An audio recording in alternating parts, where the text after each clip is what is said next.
Hello hello, थोड़ा सा ध्यान कर लेना, बड़ी अहम बात बताने लगा हूँ। अरे क्या बात क्या बात।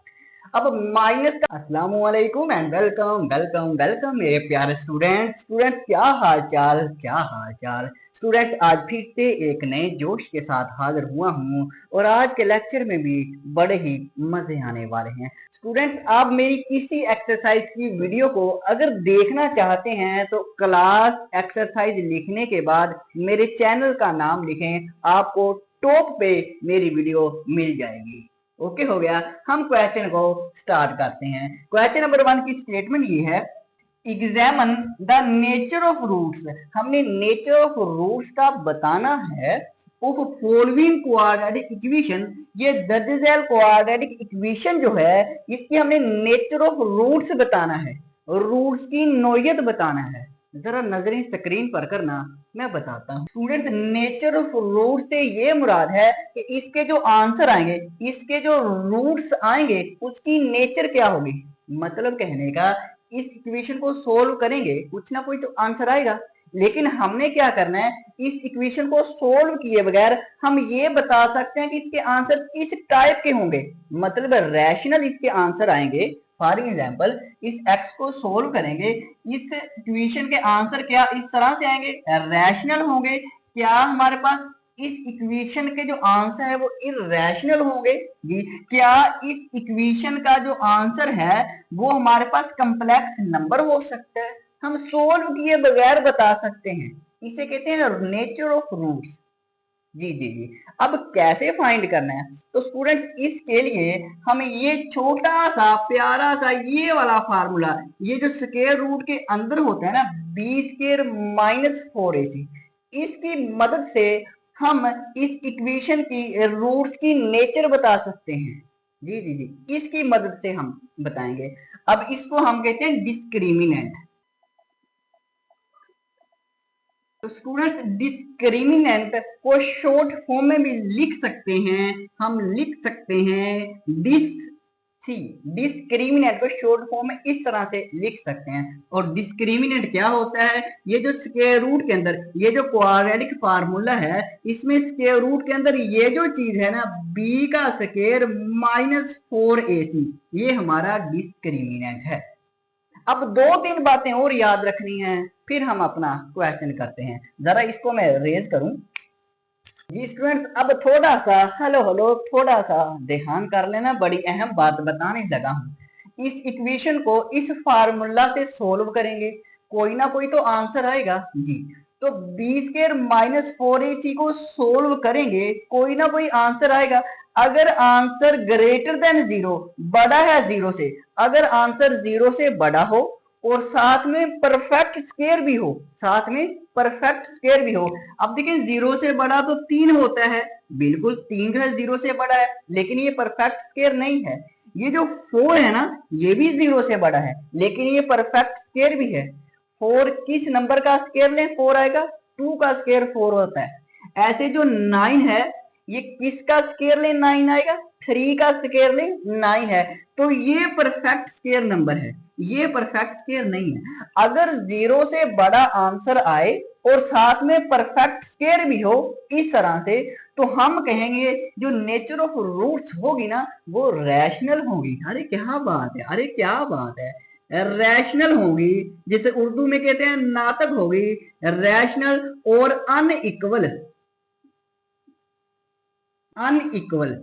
इसी तरह से स्टूडेंट्स, अगर b square minus 4ac greater than 0 हो, 0 से बड़ा हो, लेकिन क्या हो, नॉन परफेक्ट स्क्वायर हो, मतलब परफेक्ट स्क्वायर ना हो, नॉन परफेक्ट स्क्वायर। अगर हमारे पास आंसर 0 से तो बड़ा हो, जैसे 3 है, और साथ में अब क्या हो, नॉन परफेक्ट स्क्वायर हो, मतलब जैसे 3 जो है ये नॉन परफेक्ट स्क्वायर है, जैसे 5 जो है ये नॉन परफेक्ट स्क्वायर है, ये वाले नॉन परफेक्ट स्क्वायर हैं। तो अगर इस तरह से आंसर आ जाए, ग्रेटर देन 0 हो, नॉन परफेक्ट स्क्वायर हो, तो जो आंसर होगा, जो नेचर ऑफ रूट्स होगी, वो इररेशनल होगी। क्या बात है, क्या बात है, इररेशनल और अनइक्वल, और अनइक्वल। स्टूडेंट्स, एक आसान सी ट्रिक ना बताऊं, तो देखना, जब भी आंसर 0 से बड़ा होगा ना, तो हमारे पास अनइक्वल तो लाजमी होगा, क्योंकि ये साइन ही अनइक्वल है, क्योंकि ये साइन ही अनइक्वल का है, तो अनइक्वल तो होगा। बस याद ये रखना है, जब परफेक्ट स्क्वायर हो तो रैशनल, जब परफेक्ट स्क्वायर ना हो तो इररेशनल। और अगर हमारे पास बी स्क्वायर माइनस 4ac का आंसर 0 आ जाए, अरे क्या बात है, फिर हम क्या कहेंगे, फिर हम ये कहेंगे रियल, क्या कहेंगे, रियल होगा और क्या होगा, इक्वल होगा। इक्वल क्यों इक्वल होगा, क्योंकि इसमें देखें अब इक्वल का साइन है तो रूट्स इक्वल होंगे और रियल होंगे। ओके हो गया। अब अगर b square minus 4ac less than 0, 0 से छोटे नंबर आ जाए, मतलब कहने का नेगेटिव नंबर आ जाए, -1 -2, इस तरह से आंसर आ गया, तो आपने कहना जो रूट्स होंगे वो कम्प्लेक्स होंगे, इमेजिनरी होंगे, इमेजिनरी। लो जी स्टूडेंट्स, इमेजिनरी रूट्स होंगे। अब क्वेश्चन करते हैं, फिर आपको ज्यादा क्लियर हो जाएगा। तो हम सोल्यूशन यहीं पे लिखते हैं। तो हम सबसे पहले तो ए बी सी की वैल्यू लिखेंगे। ए हमारे पास होता है एक्स स्क्वायर का कोफिशिएंट, बिल्कुल सर जी। जो बी होता है वो हमारा एक्स का जो कोफिशिएंट है -9, हाँ जी सर जी। जो सी होता है वो हमारा कांस्टेंट होता है -2। ए बी सी की वैल्यू लिखी। इसके बाद हम ये प्यारा सा डिस्क्रिमिनेंट का फार्मूला लिखेंगे। डिस्क्रिमिनेंट इक्वल होता है बी का स्क्वायर -4ac। हेलो हेलो, नजरें स्क्रीन पर, नजरें स्क्रीन पर। अब बी हमारा क्या है, बी सभी -9 है, तो -9 का स्क्वायर -4a। ए हमारा 3 है, जी सर जी, जी सर जी। सी सर जी हमारा -2 है। अरे क्या बात, क्या बात। अब माइनस का स्क्वायर प्लस हो जाएगा और 9 का स्क्वायर 81, क्या होगा, 9 का स्क्वायर 81 माइनस माइनस प्लस, 4 3 12, 12 2 24। हाँ जी हाँ जी, 81 जमा 24 कितने होते हैं, 105 होते हैं। कितने होते हैं, 105। अब ये जो आंसर है ना, इस आंसर को देख के हमने बताना है कि रूट्स की नेचर क्या होगी। 105, क्या हम देखेंगे ये 0 के बराबर है, नहीं। क्या ये 0 से बड़ा है, बिल्कुल 0 से बड़ा है। देखना 0 से बड़ा है, ये भी 0 से बड़ा है। अब इन दोनों में से कौन सा 0 से बड़ा हो, और साथ में देखें ये परफेक्ट स्क्वायर है। किसी ऐसे नंबर का स्क्वायर लें कि 105 आ जाए, ऐसा कोई भी नंबर नहीं है कि हम स्क्वायर लें 105 आए, तो इसका मतलब ये नॉन परफेक्ट स्क्वायर है। जब नॉन परफेक्ट स्क्वायर हो और 0 से बड़ा हो तो रूट्स की जो नेचर होगी इररेशनल और अनइक्वल। क्या बात, इस तरह से आपने देखना है, आपने कहना है roots are irrational and unequal.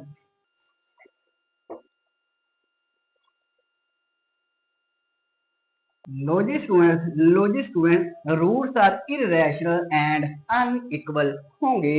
इस तरह से क्वेश्चन करना है, आसान है, बिल्कुल आसान है। अब हम करते हैं नेक्स्ट।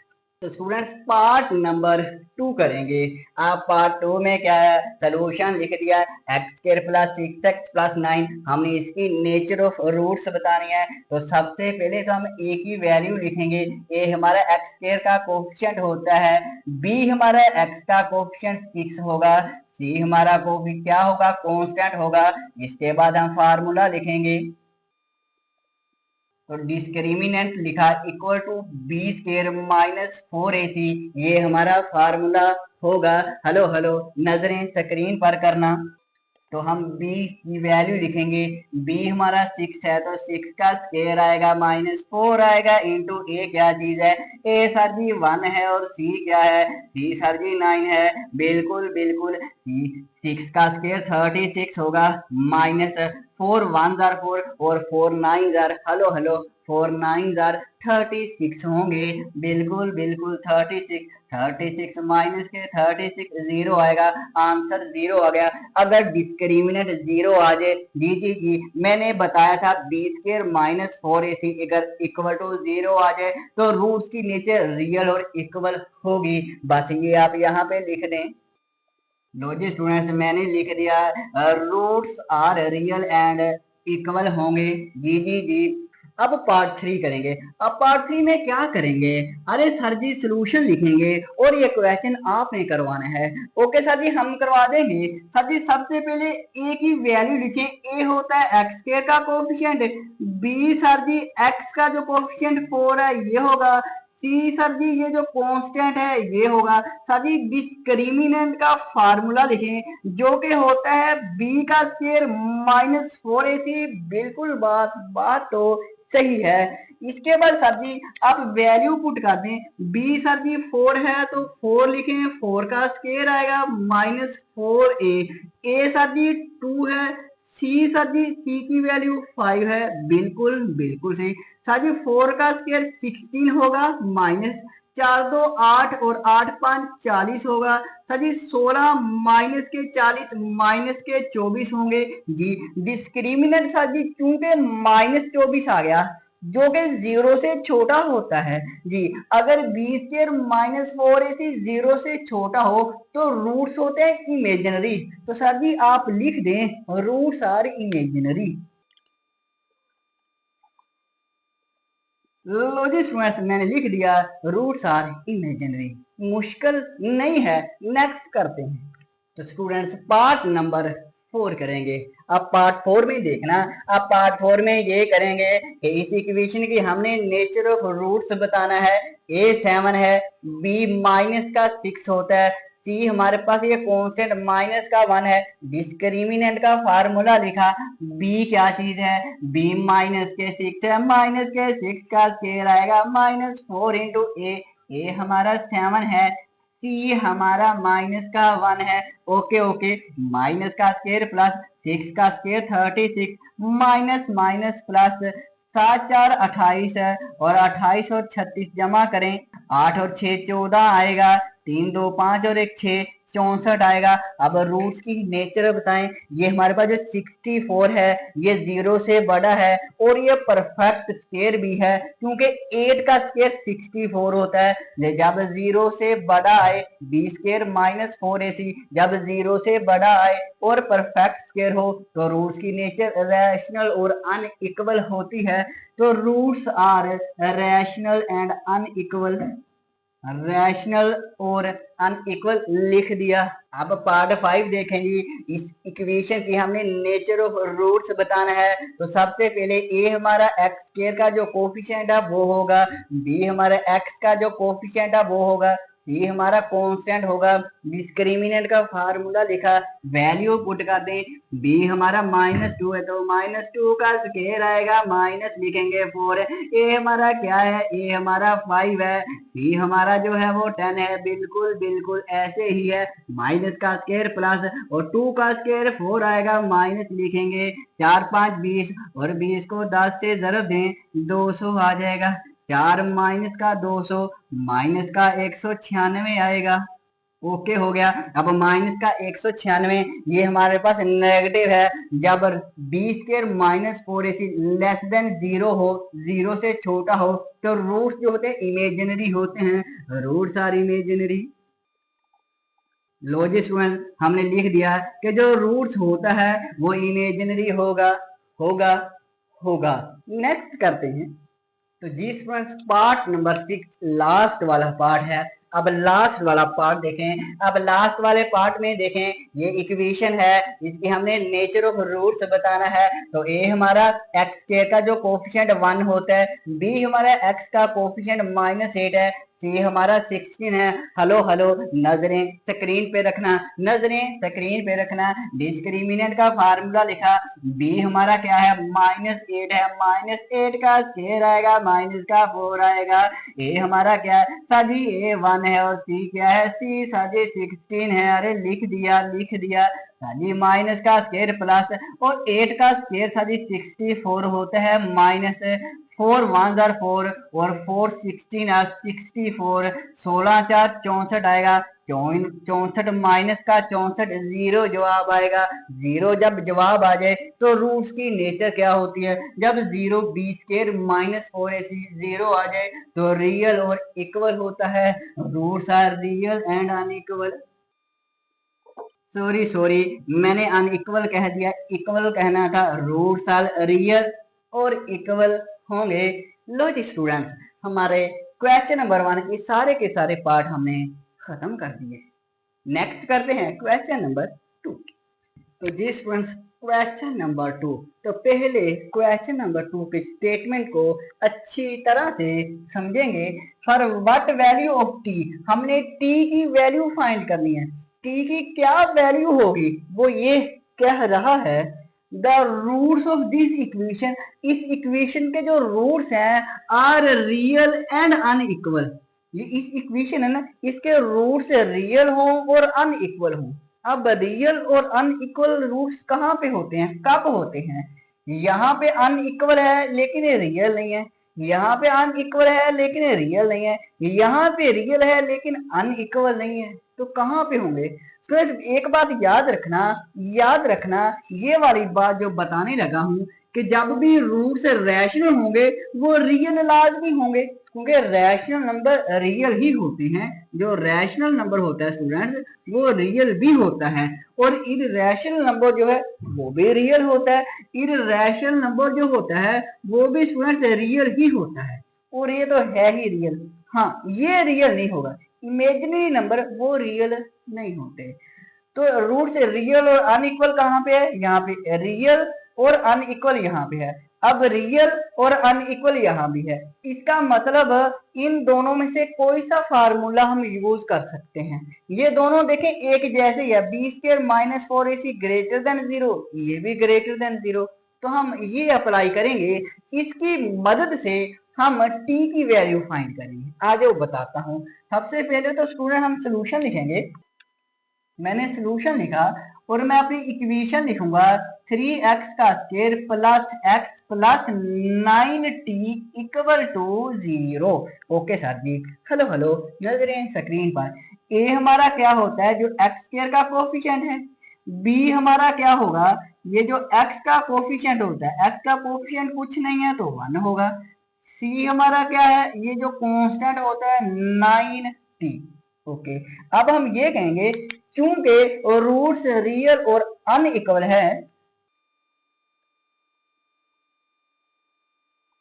हम ये कहेंगे सिंस चूंकि रूट्स आर रियल और अनइक्वल है, तो हम कहेंगे हम ये लिख सकते हैं, क्या लिख सकते हैं, हम लिख सकते हैं कि b का स्क्वायर माइनस 4ac, b का square minus 4ac greater than 0। हम ये लिख सकते हैं, ये भी नहीं लिख सकते, ये भी नहीं लिख सकते। क्यों? क्योंकि रूट्स रियल और अनइक्वल यहाँ पे होते हैं, तो ये दोनों फार्मूला एक ही है, सेम है, तो हम ये लिखेंगे।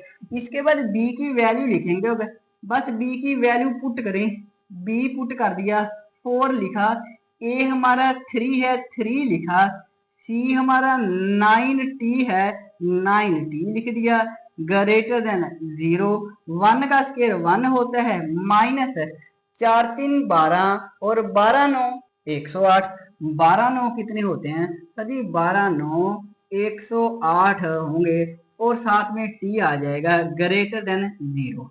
तो हम ये करेंगे, 1 को दूसरी तरफ ले जाएंगे, माइनस 108t तो यहीं पे रहेगा, लेकिन प्लस 1 दूसरी तरफ जाएगा तो माइनस 1 हो जाएगा। बिल्कुल, अब t फाइंड करना है, माइनस के 108t से मल्टीप्लाई हो रहे हैं, तो दूसरी तरफ जाएंगे तो डिवाइड हो जाएंगे। हेलो हेलो, नजरें स्क्रीन पर। ये जो जब हमारे पास माइनस 108t दूसरी तरफ जाएगा ना, ये दूसरी तरफ जाएगा ना, तो ये डिवाइड हो जाएगा। हाँ जी हाँ जी, लेकिन अहम बात आ गई है, जब हमारे पास कोई माइनस का नंबर दूसरी तरफ जाता है, जब माइनस का नंबर दूसरी तरफ जाता है, तो ये जो सिंबल है ना ये चेंज हो जाता है। ये अब ग्रेटर देन है तो ये हो जाएगा लेस देन। क्या बात है, ये बात अहम है। यहाँ पे बच्चे गलती कर जाते हैं, तो आपने गलती नहीं करनी, मेरे स्टूडेंट्स गलती नहीं करेंगे। अरे सर जी नहीं करेंगे, तो उसमें ये माइनस माइनस से कैंसिल हो जाएगा, तो हमारा टी का आंसर आएगा। टी हमारा क्या आएगा, टी हमारा लेस देन होगा 1/108। लो जी स्टूडेंट्स, ये हमारा आंसर आएगा टी का। मतलब कहने का टी छोटा है ए 1/108 से, कि जब भी टी की वैल्यू हम 1/108 से छोटी रखेंगे ना यहाँ पे, तो ये जो रूट्स की नेचर आएगी वो रियल और अनइक्वल होगी। हाँ जी, बड़ी बात कह दी, बड़ी बात कह दी।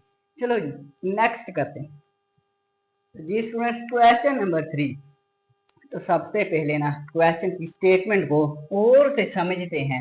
इफ द क्वाड्रेटिक इक्वेशन, अगर ये वाली जो क्वाड्रेटिक इक्वेशन हो हैज इक्वल रूट्स, अगर इस इक्वेशन के रूट्स इक्वल हो, ये अहम बात है कि रूट्स आपने देखने हैं, रूट्स का पता होगा कि इक्वल हैं या अनइक्वल हैं या इमेजिनरी है, रूट्स का उसने इक्वेशन में बताया होगा।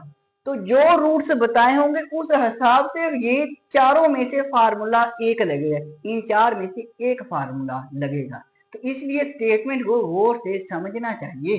जी जी जी। Find the value of P, हमने पी की वैल्यू फाइंड करनी है, बिल्कुल क्वेश्चन नंबर 2 ही की तरह है। हमने ये इक्वेशन लिखी, ये जो पी है ना ये हमने फाइंड करना है कि पी की वैल्यू यहाँ पे क्या होगी। ओके, तो स्टूडेंट्स इसके लिए हम क्या करेंगे, सबसे पहले तो ए बी सी की वैल्यू लिखें। ए हमारा 16 होगा ऐसे ही है, बी हमारा क्या होगा, एक्स का कोफिशिएंट 7p, क्या बात है, और सी हमारा क्या होगा 49, बिल्कुल 49। सिंस क्योंकि रूट्स आर क्या है, इक्वल हैं, अगर रूट्स हमारे स्टूडेंट इक्वल हों तो फिर हम कौन सा डिस्क्रिमिनेंट का फार्मूला लगाएंगे, इक्वल यहाँ भी नहीं यहाँ भी नहीं, यहाँ पे रूट्स इक्वल है तो ये लिखेंगे b का स्क्वायर माइनस 4ac, b का square minus 4ac equal to 0। हाँ जी, बस इतना सा काम है, वैल्यू पुट करें आंसर आ गया। b हमारा 7p है तो 7p लिखा, माइनस 4a, a हमारा 16 है, c हमारा 49 है। हाँ जी हाँ जी साथी, तो उसमें 7 का स्क्वायर 49, 7 7 49, पी का स्क्वायर वैसे ही आ जाएगा माइनस 16 4 64, और 64 को 49 से मल्टीप्लाई करें तो उसमें 49 को 64 से मल्टीप्लाई किया तो 3136 आया है इक्वल टू 0। ओके हो गया। 49 पी का स्क्वायर तो वैसे आएगा, माइनस दूसरी तरफ जाएगा तो प्लस का 3136 आएगा। 49 मल्टीप्लाई हो रहा है, दूसरी तरफ जाके क्या हो जाएगा, क्या हो जाएगा, 49 क्या हो जाएगा, अरे सर जी डिवाइड हो जाएगा ना, बिल्कुल बिल्कुल। तो 3136 को हम डिवाइड करेंगे 49 के साथ, 49 के साथ, अरे क्या बात, आंसर क्या आया, आंसर क्या आया 64। तो पी स्क्वायर जो है वो कितना आया है 64 है। हमें पी स्क्वायर नहीं चाहिए, हमें चाहिए पी की वैल्यू पी। तो पी के लिए हमें स्क्वायर को खत्म करना है तो स्क्वायर रूट अप्लाई करना पड़ेगा, स्क्वायर से स्क्वायर रूट कैंसिल हो जाएगा पी, और 64 का आंसर आता है 8। और जब भी स्क्वायर रूट अप्लाई करें तो प्लस माइनस में आंसर लिखते होते हैं, प्लस माइनस में आंसर लिखते होते हैं। तो लो जी ये P हमने फाइंड कर लिया। अब इसका मतलब क्या है, उसने कहा था quadratic equation has equal roots, ये जो इक्वेशन है ना ये इक्वल रूट्स रखती है, लेकिन कब, जब P की वैल्यू आप फाइंड करेंगे। P ये था, यहाँ पे P की जगह पे कौन सी वैल्यू रखें कि जो इसके रूट्स आए वो इक्वल आए, इक्वल रूट्स आए। तो हमने P फाइंड कर लिया प्लस और माइनस 8। जब प्लस 8 रखेंगे P की जगह पे और जब माइनस 8 रखेंगे P की जगह पे तो ये जो इक्वेशन है ना ये इक्वल रूट्स देगी, ये इस स्टेटमेंट का मतलब है। क्या बात क्या बात, आ जाओ फिर नेक्स्ट करते हैं। तो जी स्टूडेंट्स क्वेश्चन नंबर 4 जी, तो क्वेश्चन नंबर 4 की स्टेटमेंट जरा देखें। इफ द क्वाड्रेटिक इक्वेशन, ये वाली quadratic equation has unequal real roots, अगर इस इक्वेशन के कहता अनइक्वल और रियल रूट्स हैं तो फाइंड हमने करना है द वैल्यू ऑफ क्यू, तो हमें क्यू की वैल्यू फाइंड करें।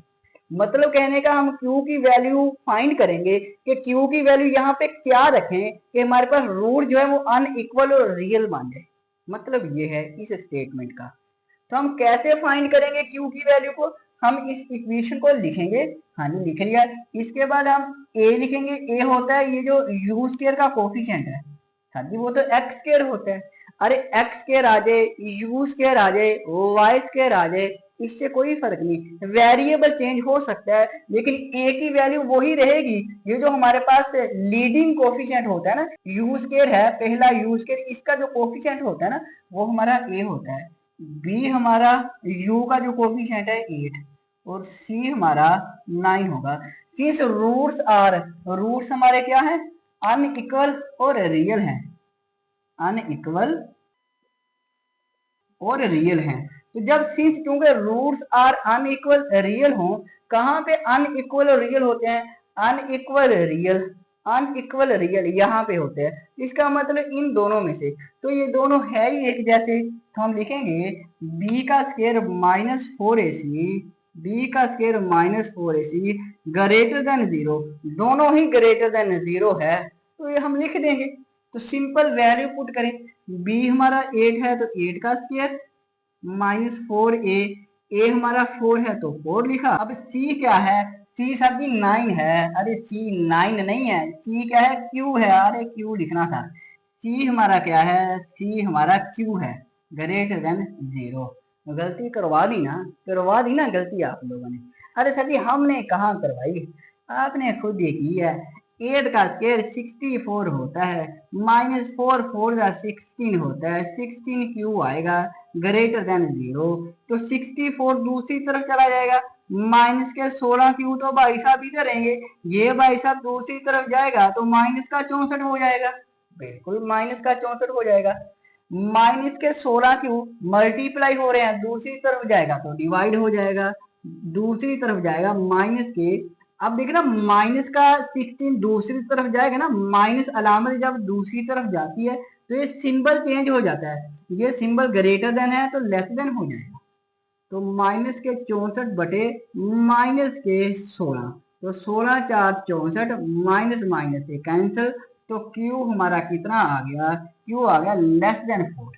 मतलब जब जब Q 4 से छोटा रखेंगे ना, यहाँ पे Q की वैल्यू छोटी रखेंगे 4 से, 3 रखें 2 रखें, जब जब Q की वैल्यू 4 से छोटी होगी ना तो रूट्स अनइक्वल बनेंगे और रियल बनेंगे।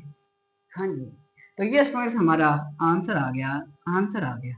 अब हम चलते हैं अपने आगे वाले पार्ट पे। जी जी, तो जी स्टूडेंट लास्ट वाला पार्ट जरा मुस्कुरा के खुश होके समझ लें। Find the value of m, हमने m की वैल्यू फाइंड करनी है। इफ द क्वाड्रेटिक इक्वेशन, ये वाली जो क्वाड्रेटिक इक्वेशन है, हैज रियल इक्वल रूट्स, अगर इसके रूट जो है वो रियल हो और इक्वल हो तो हमने m की वैल्यू फाइंड करनी है। तो रूट्स रियल और इक्वल कहाँ पे होते हैं, रियल और इक्वल यहाँ पे होते हैं जब डिस्क्रिमिनेंट इक्वल टू 0 होता है। तो हमने इक्वेशन लिखी, a हमारा m है, b हमारा -8 है, c हमारा 1 है। Since roots are real and equal हैं, जब रूट्स रियल और इक्वल हों तो ये जो डिस्क्रिमिनेंट है b स्क्वायर -4ac है, ये इक्वल टू 0 होता है। b -8 है, -8 का स्क्वायर -4 इंटू a हमारा m है और c हमारा 1 है।